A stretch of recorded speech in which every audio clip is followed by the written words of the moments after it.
Giovanna is boring, right? A lot of people say that he gets overshadowed by the side characters that seem to have much more well-rounded personalities than Giorno himself. To me, it does seem like Giorno is just along for the ride, just to show up towards the end and beat the main bad guy, Diavolo. So he's got to be boring, right? Plain and simple. Well, not exactly. Let me explain. One of the main things about Part 5, outside of the memes that spawn from it, is that a lot of JoJo fans seem to agree that Part 5 is mainly carried by the side characters more than the main character himself. On one hand, I agree. But on the other, I think it's much deeper than that. Hopefully we can all agree that the vast majority of JoJo fans love Giorno. You see edits of him all the time. This video is not really for them. It's mainly for the ones that think Giorno is quote-unquote overrated or boring. The latter of which I was personally a part of. I didn't really see Giorno as that interesting of a character, but I still rooted for his success at the end of the day. More on that later. One thing you should know about me is that I tend to be a big proponent of the devil's advocate, even if it's against myself. I like to question my own beliefs a lot. So even though that I stated that Giorno is boring in my opinion, I still wanted to figure out why people seem to love Giorno so much, even though he comes off to me as a basic and uninteresting character, personality-wise. So what I did was I took a theory that I stated in another video. You can go watch it after this video. I'll link it towards the end. And applied it to Giorno. Here's what I gathered. I think Giorno acts as a catalyst for Bruno to finally do what he's been wanting to do for a while. Overthrow Diavolo, the gang boss of Passione. You may hear this as a hardcore JoJo fan and be like, well, duh, of course he's the catalyst. That's kind of the whole point. Look, what I'm trying to say is that I don't think Giorno is a personality. Sounds weird, I know. Hear me out, though. I think he represents and is an ideal. That ideal is what I'm going to be trying to explain today. Before we get started, though, I want to direct y'all to today's potential future sponsor, SOUNDCORE. I say future sponsor because currently I'm simply an affiliate of them and I want to be sponsored by them, obviously. We all know that JoJo Bizarre Adventure has the best anime openings, period. It is what it is, okay? You deserve to listen to Stand Proud with earbuds and headphones that will sound amazing even after they look like they've been muda to death. Here's proof. I've had these for 2 years, okay? These are my babies, okay? You can see, okay? You can see how messed up they are. You can see the motherboard on the inside. I don't even know if you call that a motherboard, a circuit board. You can see it. I've dropped these in water more times than I can count.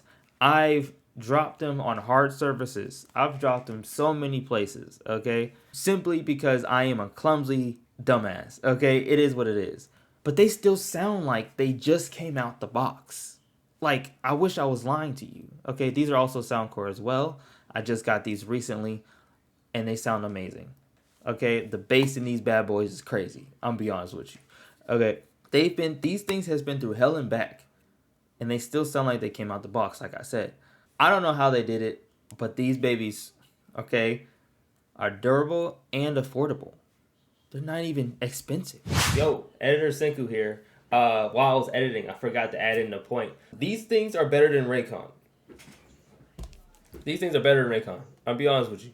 I've had Raycon. I see like influencers like show for Raycon so much. Okay, but Raycon is trash compared to these guys. Okay, trash, and I'm pretty sure Raycon is more expensive too. Raycon. I remember I bought a Raycon. I bought Raycons before. I bought them because I was like, okay, let me try them out. They broke within the first week, and they went. I couldn't listen to them anymore because they broke. These things, I've had these for 2 years. Okay, you gonna have to just take my word for it.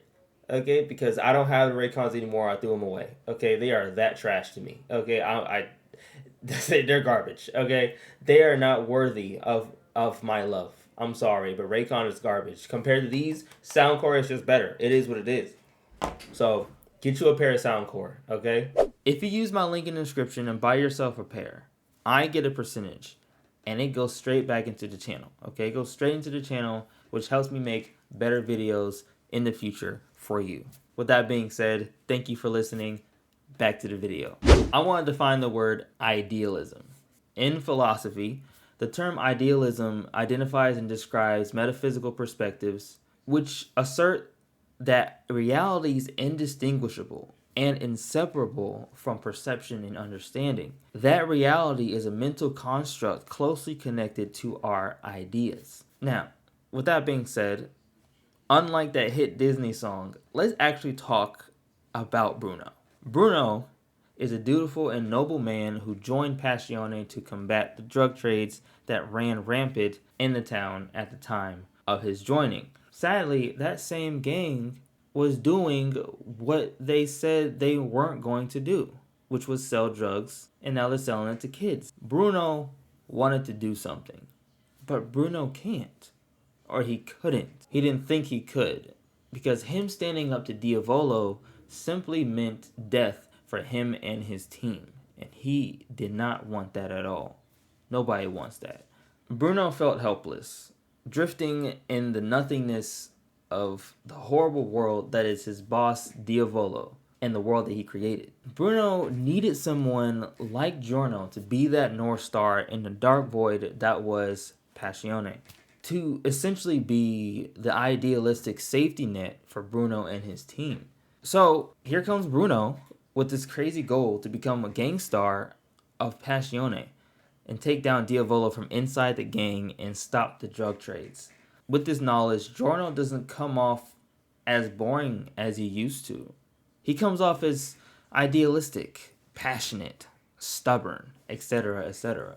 Once you isolate what it means to be the main character in any anime, you start to realize that any given character can be worth more than just their personality. I think most of us realize this. I just haven't personally vocalized it till now. I think that makes us as viewers want to root for them even more, simply because they represent an ideal that we as humans latch onto far better than any relatable character that doesn't really push or represent an ideal. This could also be a cultural thing.